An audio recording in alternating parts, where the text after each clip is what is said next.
From an early age, John Ballard learned the importance of giving back and serving others. My mentor would have been my grandfather. He was an idol for the 6 grandkids, and he taught us the value of high school and college education. College education, he said, opens up so many doors.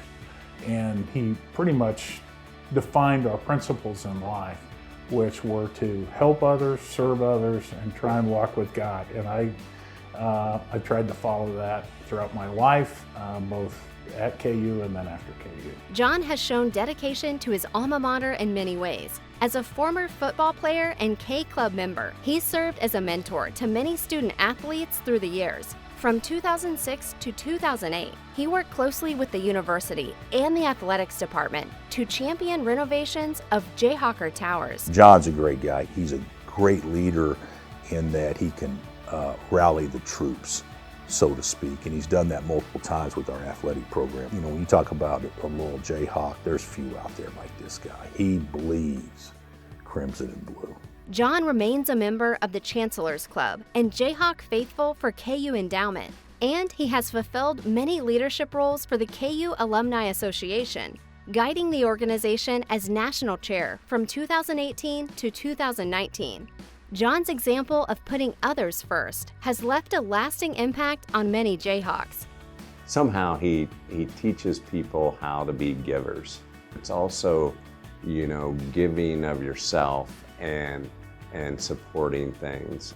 The giving to other Jayhawks, the giving to areas of campus that are in need, to do what he's done recently with the med school and all the wonderful things that are happening over there with the cancer center and the designation and those type of things that's who John is. John's commitment, love, and desire to lift KU are best depicted through his work as a longtime member of Jayhawks for Higher Education, the Alumni Association's statewide legislative advocacy network.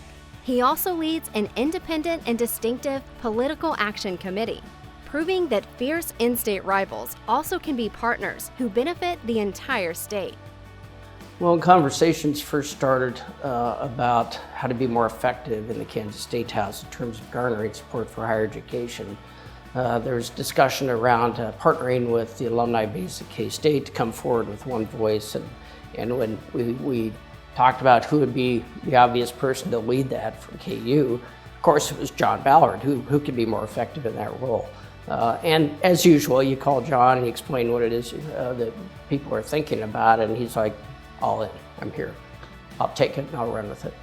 We get $238, maybe now $240 million state funding for KU and KU Med every year, and that allows us to keep our tuition at a level that remains competitive for all the universities around the region.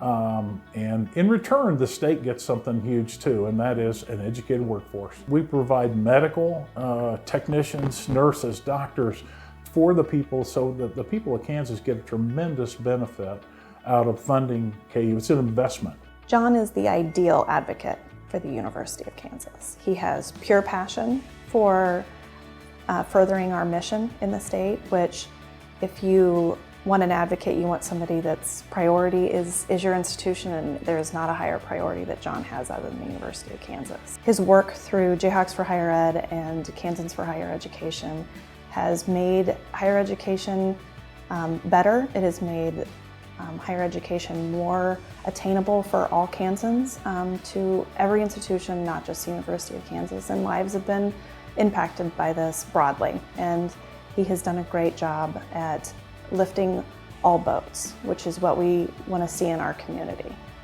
John's influence can be found all across campus, including the Kenneth Spencer Research Library's Special Collections, which received an unusual donation from John and Cindy Ballard following their outing to a fundraiser for the Kansas City Zoo.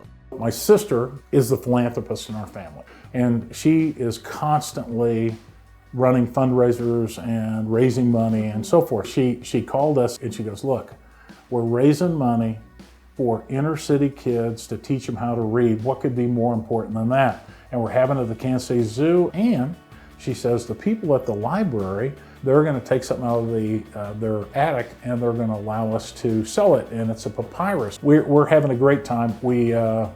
My wife says, "You're not buying that thing," and I go, well, I know. And I bid and I finally bought it, and we took it home. It sits there for a couple of years. Jake goes to KU, takes a class in Egyptian antiquities and religion.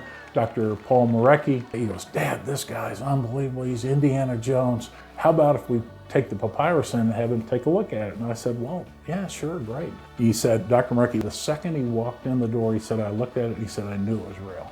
He thought originally, Jake had told him that his parents had bought the scroll at the zoo, and he thought we had bought it at the gift shop. And he said, "Oh, this poor kid." He calls me, he goes, "Where'd you get this?" And I told him the story.